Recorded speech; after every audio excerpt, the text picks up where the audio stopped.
ऐलनाबाद विधानसभा seat पर इसी साल उपचुनाव होना है।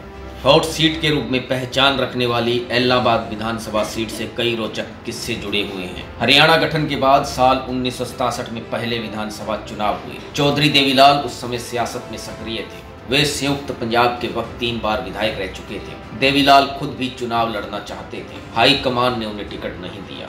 अपने बड़े बेटे ओम प्रकाश चौटाला को भी चुनाव लड़वाना चाहते थे, ऐसा भी नहीं हो सका। 1967 के चुनाव में देवीलाल के दूसरे बेटे प्रताप चौटाला को ऐलनाबाद से टिकट मिला। प्रताप चौटाला विधायक निर्वाचित हुए। ऐसे में हरियाणा गठन के बाद देवीलाल परिवार से देवीलाल और ओम प्रकाश चौटाला की बजाय प्रताप चौटाला पहले विधायक बने। दरअसल साल 1966 में हरियाणा का गठन हुआ। 1967 में हरियाणा में पहले विधानसभा चुनाव हुए। कांग्रेस की ओर से चौधरी देवीलाल और भगवत दयाल शर्मा दोनों ही मुख्यमंत्री के दावेदार थे। देवीलाल इससे पहले पंजाब प्रदेश कांग्रेस के प्रधान रह चुके थे।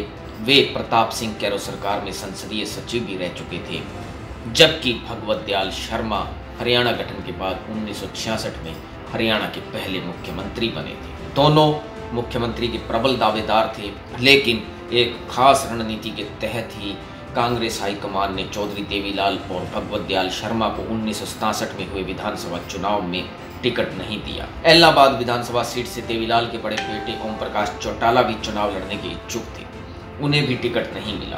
किसी तरह से देवीलाल अपने बेटे प्रताप चौटाला को टिकट दिलवाने में कामयाब हो गए। प्रताप चौटाला ने 20,208 वोट हासिल करते हुए लालचंद खोड़ को 2647 वोटों के अंतर से हराया। इसके बाद प्रताप चौटाला ने रोड़ी से 1977 और 1982 में भाग्य आजमाया, पर कामयाब नहीं हुए। ऐसे में प्रताप अपने बड़े भाई ओम प्रकाश चौटाला से पहले विधानसभा में पहुंचे।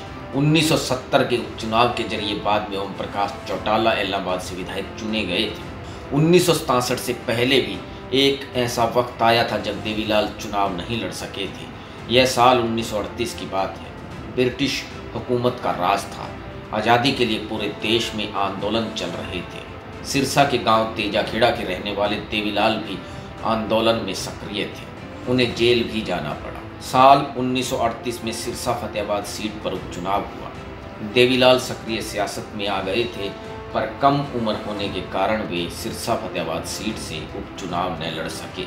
ऐसे में उन्होंने अपने भाई साहिब राम को यहाँ से चुनावी मैदान में उतारा। साहिब राम ने चुनाव जीता। देवीलाल चाहकर भी चुनावी समर में न उतर सके।